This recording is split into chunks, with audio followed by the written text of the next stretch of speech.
지난주에 제가 교회의 3대 기능을 말씀드렸습니다. 캐리그마, 코이노니아, 디아코니아. 캐리그마는 말씀을 선포하는 것입니다. 말씀 가운데 거하는 것이 캐리그마이고요. 코이노니아는 그리스도 안에서의 교제를 뜻하는 것입니다. 하나님과의 교제, 서로 간의 교제. 디아코니아가 섬김과 봉사입니다. 이 세 가지가 잘 진행이 된다면 교회는 분명히 부흥할 줄로 믿습니다.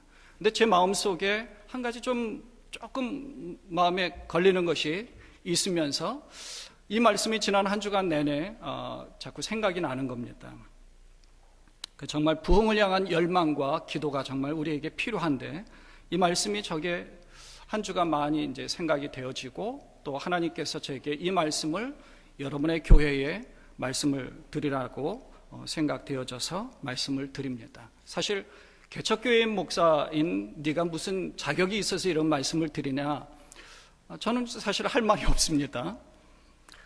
그래도 하나님께서 이 교회에 정말 필요한 말씀이고 제가 또 언제 여기서 또 말씀을 증거하겠습니까? 그래서 여러분에게 좀 도전이 되고 또 하나님께서 주시는 말씀이라 생각하고 말씀을 전하려고 합니다. 오늘 본문의 말씀은 많은 교회들이 이제 표어로 사용하는 구절입니다. 많은 목사님들이 표어로 사용하고 싶어 하고 또 교회가 부흥을 꿈꾸며 부흥하는 교회로 인정받기 원해서 전면에 내세우는 것이 바로 이 부흥입니다. 여러분들도 또 이제 뉴욕 성결교회가 부흥하기 위해서 소망하고 그것을 부흥을 꿈꾸면서 이제 담임 목사님, 좋은 담임 목사님을 청빙하려고 기도하고 있는 것 아니겠습니까? 그럼 모두가 이 부흥을 열망하고 있는데 그러면 부흥이 과연 무엇이냐 하는 것입니다. 교회에 많은 사람들이 모이는 것이 부흥입니까? 모이는 인원이 많고 건물이 커지고 예산이 많아지는 것이 정말 부흥입니까? 한국 개신교회가 커지면서 욕을 먹고 큰 성전이 많이 건축되면서 비난받고 또 많은 예산을 제대로 잘 사용하지 못한다고 해서 손가락질 받기도 합니다. 그러니까 성장은 했는데 부흥은 성장에 정비례해서 되어지지 않은 것 같습니다. 우리가 성장과 부흥을 사실 같이 사용하는 경향이 있습니다. 그러나 성장과 부흥은 정말 다른 용어입니다. 성장한 교회는 있지만 부흥한 교회가 얼마나 있느냐, 이것이 정말 중요합니다. 기독교회가 바닥까지 떨어졌다는 얘기도 많이 합니다. 대형 교회가 많아졌죠. 대형 성전이 많아졌고 그럼에도 불구하고 기독교 인구가 사실 많이 줄어들었습니다. 평양 대부흥 운동인 1907년에 엄청난 한반도를 강타해서 부흥의 물결이 쫙 일어났습니다. 그리고 2007년에 100주년 기념 행사들을 많이 했습니다. 근데 그때부터, 아니 그 전부터 그런 조짐이 있었지만 기독교계는 굉장히 하향 곡선이었습니다.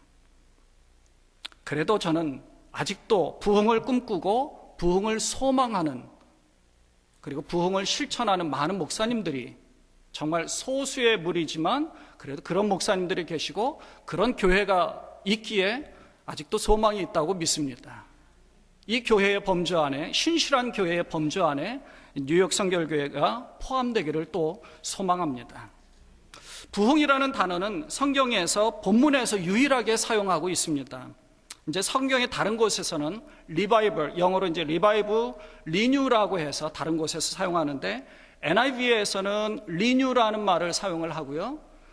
킹 제임스 버전에서는 리바이브라는 말을 사용을 합니다. 그러니까 시편에서는 이 부흥이라는 것으로 표현하지 않고요.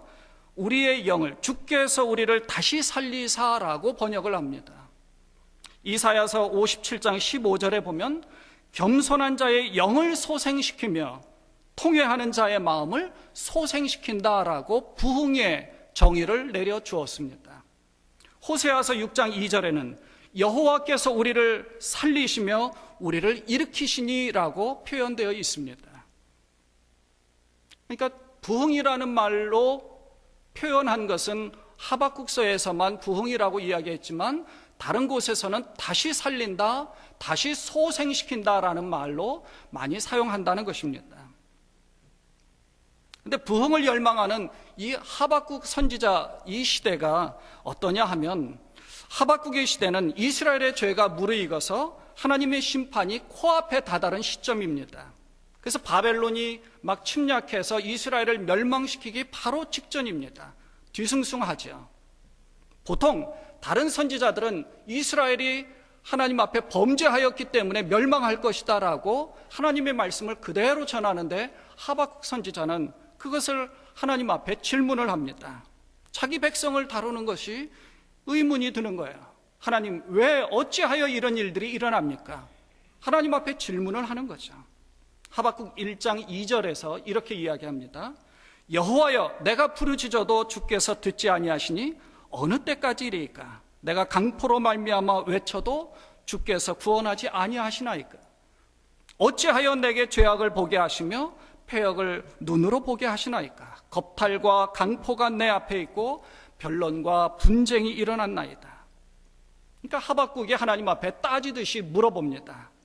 하나님, 왜 하나님의 백성이, 하나님의 자손들이, 하나님을 믿는 선민 이스라엘 백성들이 왜 하나님 앞에 고통을 당해야 합니까? 왜 어려움을 당해야 합니까? 왜 심판을 당해야 합니까?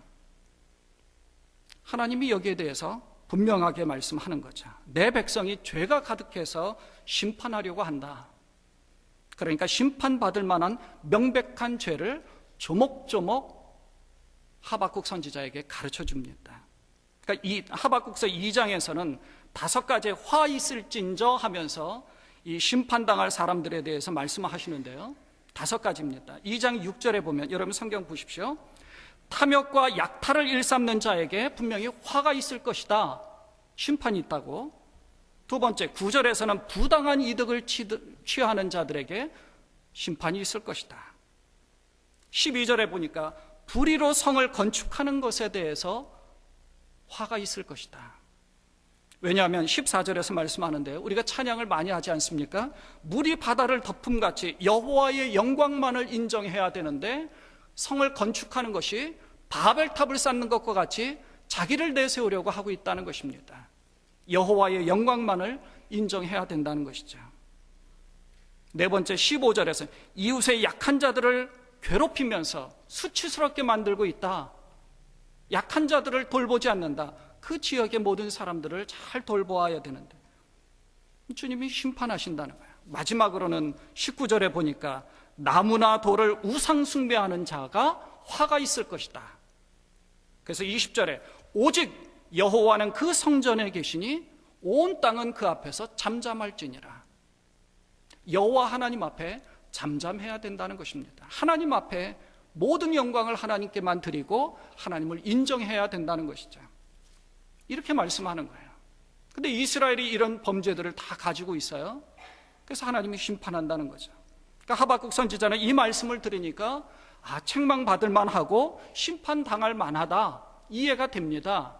그런데 또 한 가지 이해가 되지 않는 것이, 그러면 하나님, 이스라엘 백성들을 심판하는 것까진 좋은데 하나님의 백성을 심판하는데 왜 적국, 하나님을 알지 못하는 바벨론이 이스라엘을 심판하려고 합니까? 왜 바벨론에게 이스라엘이 고통을 당합니까? 이해가 되지 않아요. 더 큰 의문에 대해서 13절 후반에 어찌하여 악인이 자기보다 의로운 사람을 삼키는데도 잠잠하시나이까?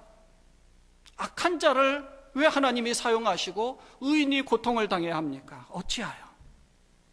근데 하나님은 2장 3절에서 이렇게 답변하십니다. 이 묵시는 정한 때가 있나니 그 종말이 속히 이르겠고 거짓되지 아니하리라. 비록 더딜지라도 기다리라. 지체되지 않고 반드시 응하리라. 바벨론을 내가 심판할 것이다 라고 말씀합니다. 바벨론을 이용해서 내 백성 이스라엘을 회초리로 이용하지만, 그러나 때가 되면 바벨론을 멸망시킬 것이다. 바벨론의 종말이 이를 것이고 이 말씀은 반드시 응할 것이다 라고 말씀해 주는 거예요. 그리고 주님은 하박국서 주제인 2장 4절의 말씀을 하십니다. 세상에서는 신실치 못한 자가 일시적으로 번영하는 것처럼 보입니다. 그러나 신실한 의인은 결국 믿음으로 말미암아 살리라. 정말 바벨론은 일시적으로 번영해서 이스라엘을 정복하고 세계를 호령합니다. 그러나 얼마 지나지 않아서 메대와 바사, 곧 페르시아에 멸망당하고 말았습니다. 그러니까 하박국 선지자는 하나님께서 이 모든 말씀들을 조목조목 가르쳐 주시고 말씀해 주시니까 그것이 이해가 됩니다.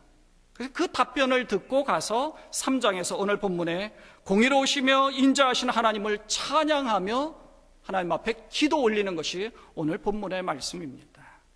자, 3장 2절을 다 같이 한번 읽어볼까요? 다 같이 시작. 여호와여, 내가 주께 대한 소문을 듣고 놀랐나이다. 여호와여, 주는 주의 일을 이 수년 내에 부응하게 하옵소서. 이 수년 내에 나타내시옵소서. 진노 중에라도 긍휼을 잊지 마옵소서. 아멘. 하박국 선지자는 주님에 대한 이 소문을, 답변을 들었을 뿐더러 주께서 일으키신 놀라운 일들을 다 듣고 그 소문에 대해서 감격하면서 하나님 앞에 찬양하며 기도하고 있는 것입니다. 소문을 듣고 놀랐다고 표현합니다. 어떤 소문이 있어요? 하나님이 하신 놀라운 일들입니다.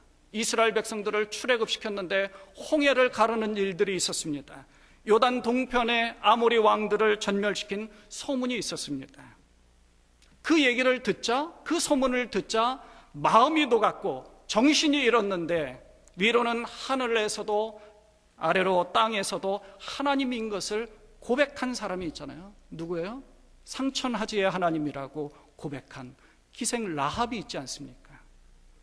기생 라합이 그 소문을 듣고 정말 하나님이라는 분은 대단한 분이구나, 그 소문을 듣고 그 속에 믿음이 생긴 것입니다. 그래서 정탐꾼들을 숨겨주는 믿음으로 말미암아 이스라엘을 구원하는 역사를 일으키잖아요. 이 라합의 후손 중에 다윗이 나왔으니 믿음으로 말미암아 굉장한 축복을 받은 것 아닙니까? 다윗의 고조 할머니가 이 기생 라합입니다. 그러니까 믿음으로, 소문을 듣고 믿음이 생겨서 믿음을 실천하니까 하나님께서 그 후손 중에 다윗 왕을 허락하신 것입니다. 여러분의 후손들 가운데서도 이 다윗과 같은 훌륭한 인물들, 하나님 마음에 합한 자들이 많이 생기기를 소망합니다. 그러니까 믿음의 소문이 굉장히 중요하죠.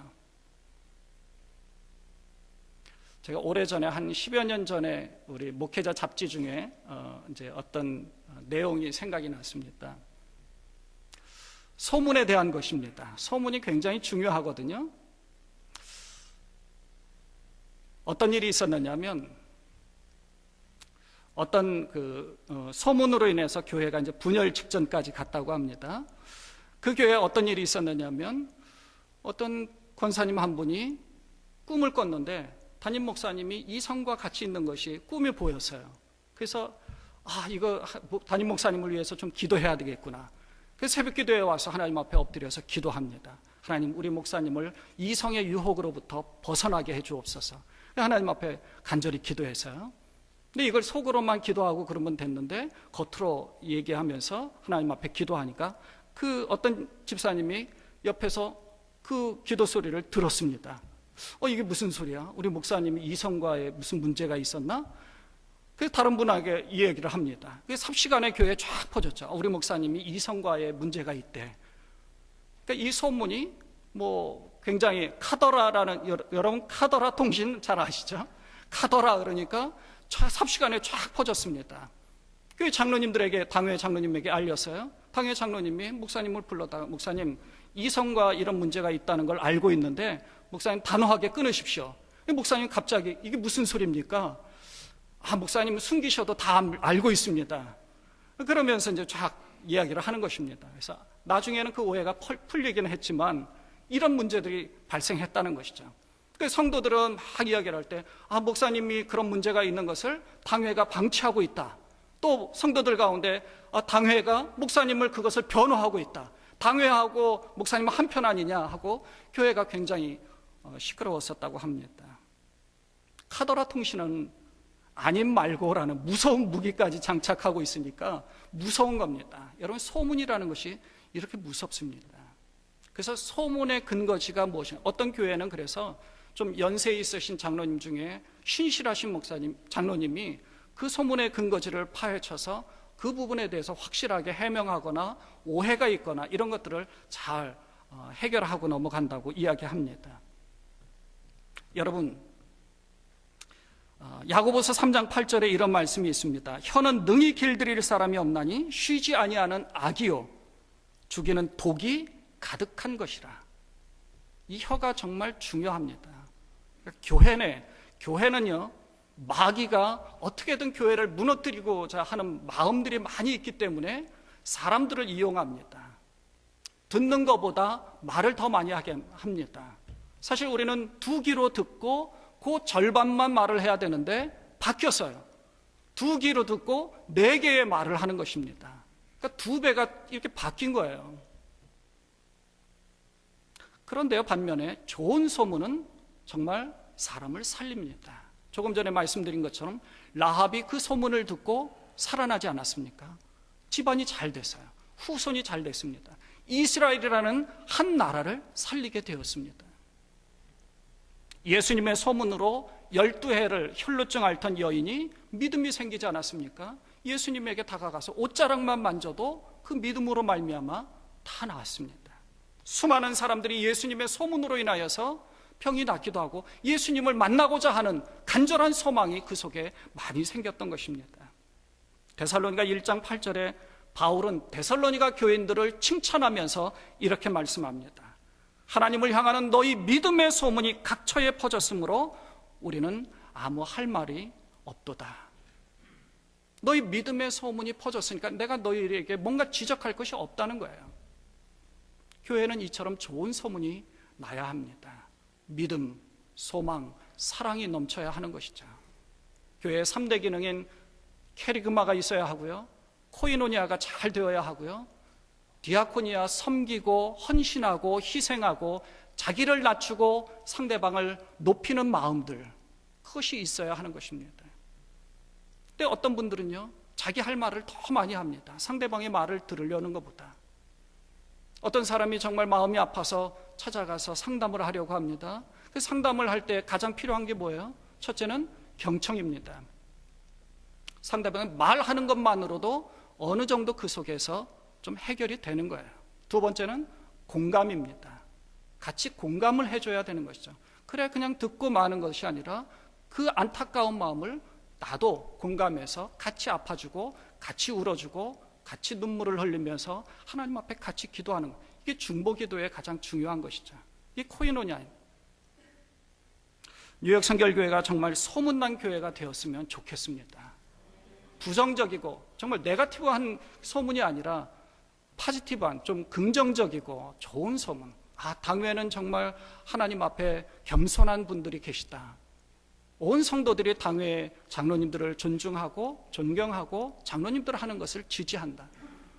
온 성도들이 하는 것에 대해서 장로님들이 성도들이 하는 것에 대해서 인정하고 위에서 많이 기도하고.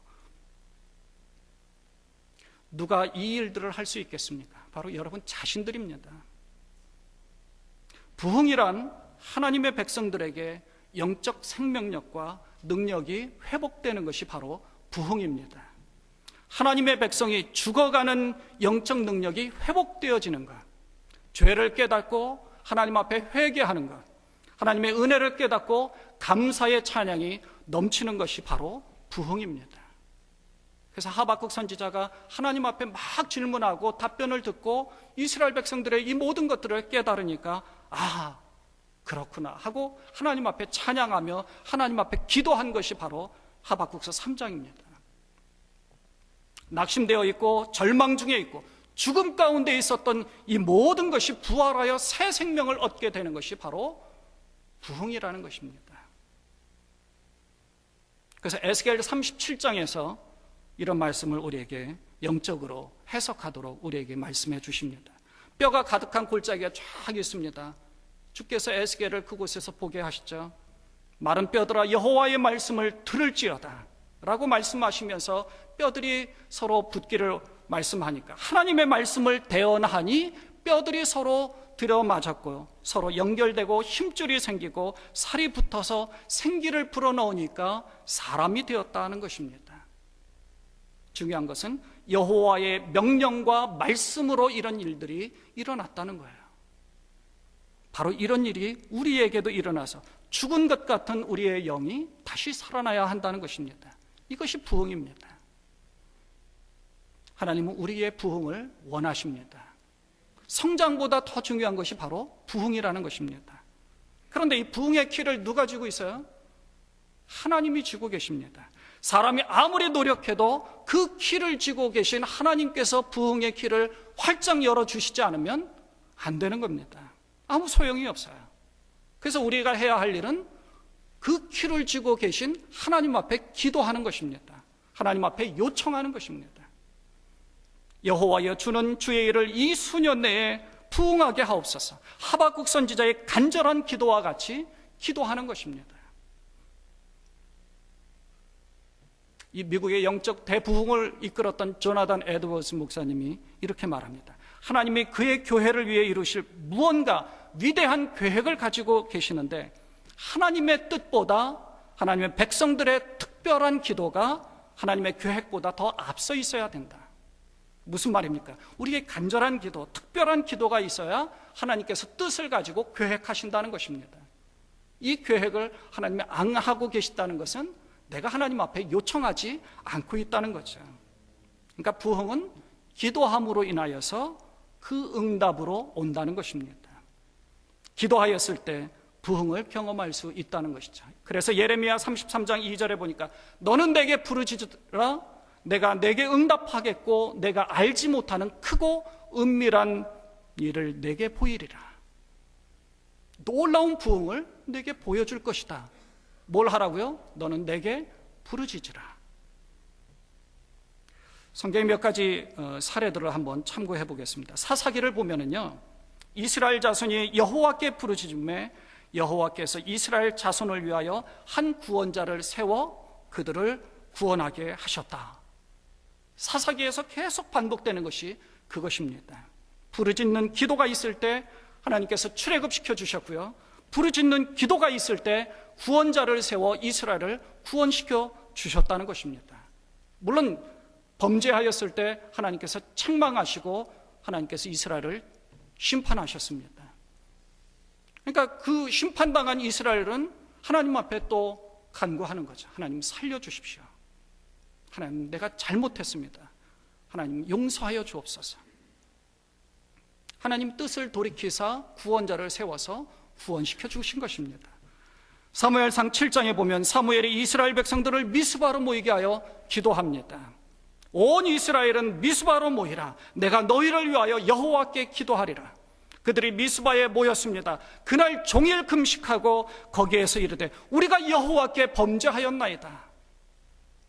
무슨 일이 있습니까? 12절에 보니까 그 사무엘상 7장 12절에 에베네셀 하나님이 이스라엘을 블레셋으로부터 구원시켜 주시는 놀라운 축복을 허락해 주신 것입니다. 큰 은혜를 경험하는 것이죠. 여기에서 에베네셀 하나님이 나옵니다. 에스라 시대의 부흥을 볼까요? 에스라 9장 5절에 보니까 무릎을 꿇고 나의 하나님 여호와를 향하여 손을 들고 기도를 시작합니다. 무슨 일이 일어납니까? 10장 1절에 보니까 에스라가 하나님의 성전 앞에 엎드려 울며 기도하여 죄를 자복할 때에 많은 백성이 크게 통곡하며 이스라엘 중에서 백성의 남녀와 어린아이의 큰 무리가 그 앞에 모인지라.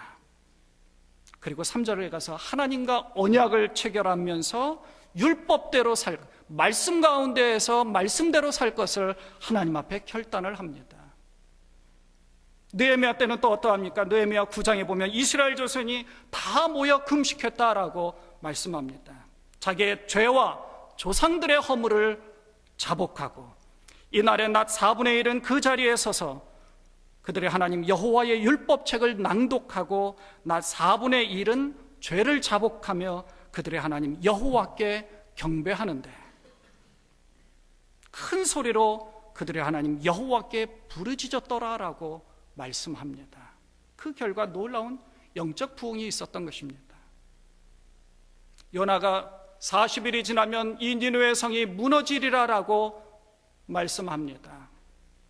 요나서 3장 5절에 보니까 니느웨 사람들이 하나님을 믿고 금식을 선포하고 높고 낮은 자를 막론하고 굵은 베옷을 입은지라. 니느웨는 하나님을 모르는 사람들이에요. 근데 40일이 지나면 무너지리라는 얘기를 듣고 하나님을 믿고 금식을 선포하고 하나님 앞에 기도했다는 겁니다. 10절에 보니까 하나님이 그들의 행한 것, 곧 그 악한 길에서 돌이켜 떠난 것을 보시고 하나님이 뜻을 돌이키사 그들에게 내리리라고 말씀하신 재앙을 내리지 아니하니라. 하나님께서 뜻을 돌이키셨다. 왜요? 하나님 앞에 자복하고 회개하고 하나님 앞에 범죄하지 않으려고 결단했다는 것입니다. 이것이 부흥 아니겠습니까? 그러니까 부흥의 전제 조건은 바로 기도입니다. 모든 구절들이 다 성장을 위한 기도가 아닙니다. 부흥을 위한 기도라는 거예요.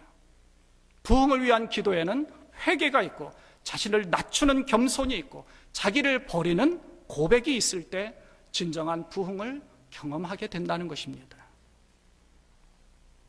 오순절 마가의 다락방에 성령이 임했습니다.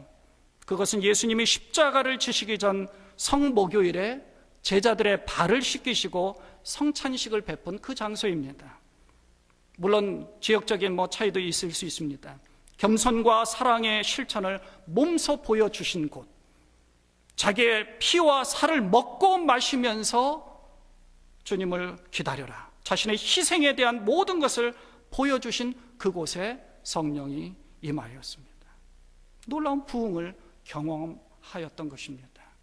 주님의 희생과 주님의 섬김, 주님이 낮아지신 제자들 앞에 무릎 꿇은 예수님의 모습, 바로 그곳에 성령이 임한 거죠.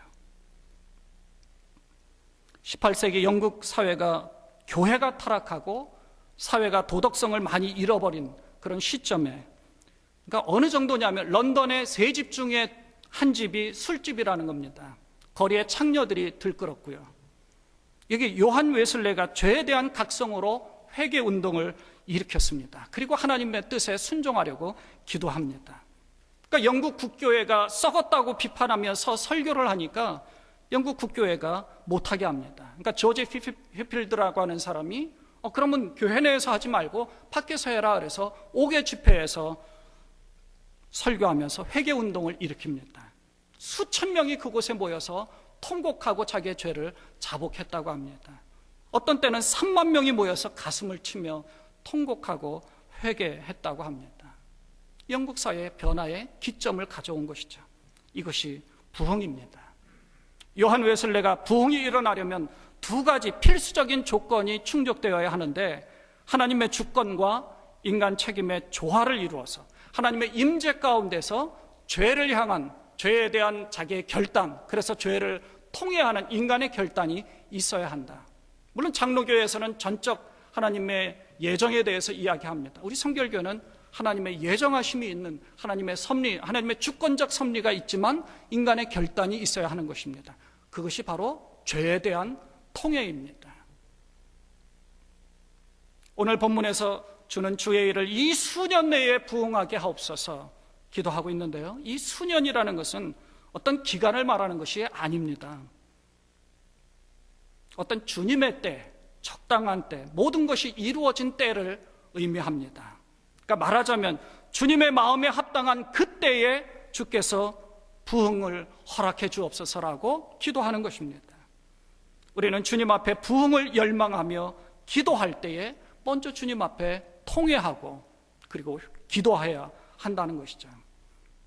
주님 앞에 통회할 만한 것이 있다면 통회해야 합니다. 부끄러운 것이 있다면 토해내야 합니다. 나를 버리고 주님이 살려주시는 참 부흥을 경험해야 하는 것입니다. 하박국 선지자는 이 모든 것을 깨닫고 나니까 비로소 하나님을 신뢰하면서 이렇게 고백하는 것이죠. 하박국 3장 17절 18절에는 이렇게 말씀합니다. 비록 무화과나무가 무성하지 못하며 포도나무에 열매가 없으며 감람나무에 소출이 없으며 밭에 먹을 것이 없으며 우리의 양이 없으며 외양간에 소가 없을지라도 나는 여호와로 인하여 즐거워하며 나의 구원의 하나님으로 말미암아 기뻐하리로다. 아멘. 뉴욕 성결교회 부흥과 회복은 어느 누구에게 있지 않습니다. 바로 나 자신에게 있고요. 여러분 개개인의 아간의 범죄 하나로 이스라엘이 심판을 당합니다. 여러분 한 사람 한 사람이 하나님 앞에 통회하고 자복하고 하나님 앞에 결단할 때에 교회가 부흥하고 여러분의 가정이 부흥하고 여러분 자신이 부흥할 줄로 믿습니다. 이 회개운동과 부흥은 바로 나 자신부터 시작되는 것입니다. 바라기는 여러분 자신, 가정, 교회가 참 부흥을 경험하게 되시기를 주님의 이름으로 축원을 드립니다. 기도하겠습니다. 우리 다 같이 한 목소리를 먼저 주님 앞에 통성으로, 주님, 우리의 부끄러운 것들을, 주님 앞에 범죄한 것을, 주님, 내가 주님 앞에 잘못 행한 것들을, 말씀 가운데 거하지 못한 것들을 통회합니다. 교회 앞에 내가 잘못 행한 것들이 있었습니다. 주님, 용서하여 주옵소서. 눈물로 주님 앞에 호소합니다. 우리 뉴욕 성결교회가 부흥을 다시금 경험하게 하여 주옵소서. 다 한 목소리로 주님 앞에 기도하겠습니다. 하나님 아버지, 우리의 모든 것들에 하나님 앞에 맡기면서 우리 잘못 행한 것들, 범죄한 것들, 주님 보실 때에 합당치 못한 것들이 있었습니다. 주님이 모든 것을 주님 앞에 내어놓사오니 눈물로 기도할 때에 우리의 모든 것에 대해 주님 용서하여 주옵소서. 주님, 이스라엘 백성들이 눈물로 주님 앞에 죄를 통회할 때에 주께서 용서해 주심과 같이 주님, 우리의 모든 죄를 용서하여 주옵소서. 주님, 우리의 잘못 행한 것들을 용서하여 주옵소서. 우리의 교회가 잘못 행한 것들을 용서하여 주옵소서. 내가 주님 앞에 범죄한 것들, 하나님 보실 때에 합당치 못한 이 모습들을 가진 것들, 하나님 용서하여 주옵소서. 주의 성령으로 주여 내 속에 있는 이 모든 죄를 불태워 주옵소서. 하나님 아버지, 잘못 행한 것들을 주님 앞에 내어놓사오니 주여 이 모든 것을 용서하여 주옵소서. 우리 뉴욕 성결교회, 우리 가정, 그리고 내가 주님 앞에 참회할 때에 주께서 용서하여 주옵시고 참 부흥을 경험하게 하여 주시옵소서. 하나님, 우리의 모든 것을 주님 앞에 맡겨오니 주께서 인도하여 주옵소서. 하나님 아버지, 잘못 행한 것들이 많이 있었습니다. 주님 보실 때 합당치 못한 어리석은 모습들을 우리가 가졌습니다. 하나님, 내가 주님 보실 때에 부끄러운 죄들이 있었습니다. 주님, 이 모든 것을 통회하옵나니 눈물로 주님 앞에 참회할 때에 주님 용서하여 주옵소서. 주님, 이 모든 것을 용서하여 주시옵소서. 그래서 내가 주님 참 부흥을 경험하게 하여 주옵소서. 내 영혼이 다시 살아나게 하여 주시옵소서. 하나님, 우리 가정이 주님 앞에 다시 살아나게 하여 주옵소서. 주의 말씀 가운데 거하게 하여 주시옵소서. 하나님, 우리 뉴욕 성결교회가 말씀을 의지하며 주님 앞에 참회할 때에 주님 용서하여 주옵소서. 주님, 다시 살아날 수 있도록, 다시 회복의 역사가 있도록, 하나님 부흥을 경험하도록 우리 하나님 은혜를 베풀어 주옵소서. 주님 뜻을 돌이켜 주셔서 우리에게 정말 필요한 참 목사님을 보내주시고, 또 하나님 보실 때 인정받을 만한 교회가 되게 하시고, 이를 위하여 내가 희생하고 겸손하게 엎드리게 하시고, 나보다는 남을 낮게 여기는 이러한 마음을, 그리스도의 마음 갖게 하여 주옵소서. 참 부흥을 경험하는 우리가 되기를 소망합니다. 우리 주님 예수 그리스도의 이름으로 간절히 기도드리옵나이다. 아멘.